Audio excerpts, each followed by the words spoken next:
மக்களே, இன்னைக்கு நம்ம வீட்டில் என்ன சமையல் பார்க்கலாமா?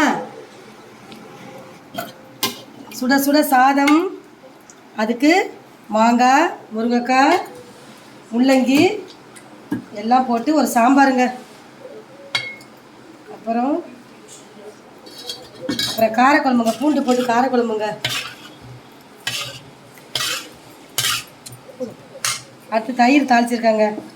கோஸுங்க, காலிஃப்ளவர் பகடா பண்ணியிருக்காங்க, கீரை வடைங்க. இன்னும் மாவு இருக்குது, பண்ணுங்க. ஒன்று பண்ணுங்க. இப்போ சம்மந்தி, மாங்காய் சம்மந்திங்க, மாங்காய் ஊறுகாய், மாம்பழங்க. கொஞ்சம் சாப்பிட்டதுக்கப்புறம் பப்பாளி பழம். வெயில் அதிகமாக இருக்கிறதுனால எலுமிச்சம்பழம் போட்டு ஜூஸ் பண்ணியிருக்காங்க. ஜூஸ் போட்டாங்க. ரோஸ் மில்க்குங்க, வீட்டில் பால் இருந்துச்சு, சர்க்கரையை கலந்து கொஞ்சம் கலர் இருந்து ரோஸ் மில்க்குங்க. வாங்க சாப்பிட்லாம் ஃப்ரெண்ட்ஸ். நாங்கள் சாப்பிட போகிறோம், நீங்களும் வாங்க. நாங்கள் என்ஜாய் பண்ண போகிறோம், நீங்களும் என்ஜாய் பண்ணுங்கள். பாய்.